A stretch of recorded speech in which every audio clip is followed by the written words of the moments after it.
So I was watching the Lord of the Rings extended edition, as is the way.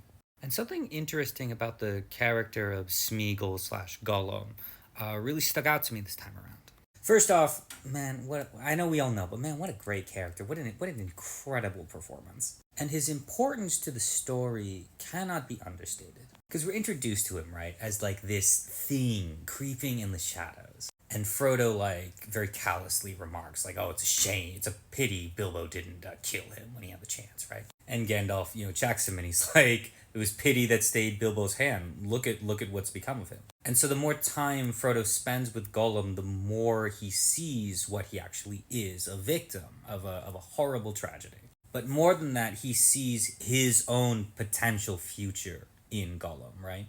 Which causes him to be more merciful towards Smeagol, to be more caring, to have hope for him. He has to believe that there's a way Smeagol can come back because he has to believe there's a way that he comes back from this experience. So we have all of that. And then in Return of the King, I don't know if this is in the theatrical cut, I've never seen it, we get Smeagol's backstory. He's out fishing with who is presumably his best friend. His best friend happens upon the ring, and they are so overcome with desire for this ring that Smeagol ends up killing his best friend. And to be fair, his best friend tries to kill him too, but Smeagol ends up killing his best friend and then absconding with the ring and hiding out in the mountains for what we know is literally centuries, right? And he pours every bit of himself into this ring, into this possession that he has, while his looks, his social skills, his teeth, his body, like everything about makes him a human being, all of his humanity rots away in this cave as he loses himself in this addiction.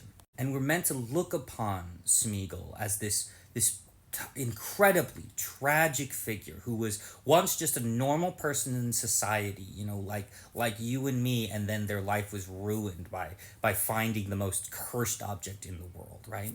But also, a lot of people come in contact with that ring, and that is not their first reaction to it. Nobody else's initial reaction to finding the Ring of Power is to kill anyone who's around and then run away and hide in the mountains for centuries. He found that ring and immediately choked the life out of his best friend. He watched the light leave his eyes and felt his body go limp. And then he presumably never talked to anyone ever again.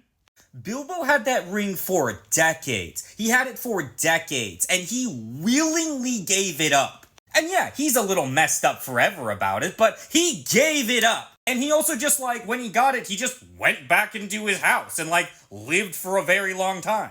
Frodo makes it all the way to the end and just barely doesn't cross the finish line. He offers it to several people. Gandalf is offered the ring, doesn't take it. Galadriel is offered the ring, doesn't take it. Aragorn is offered the ring, doesn't take it. Boromir gets possession of the ring, doesn't take it. Samwise has possession of the ring, doesn't take it. Everyone else is around the ring all the time. No one even makes a move for it. What I'm saying is, yes, Smeagol is a tragic figure. Yes, it is sad what happened to him. Does he deserve it? Absolutely not. But he was not a good person. He wasn't like your everyday walking around Joe and then suddenly his life was ruined. He didn't have a life to go back to. He had 2 things on his checklist. 1, ask for it. Did that work? No. 2, murder anyone who's in your way. Yes, he kills his best friend for the ring, but I think he would have killed his best friend over a pretty good turkey sandwich.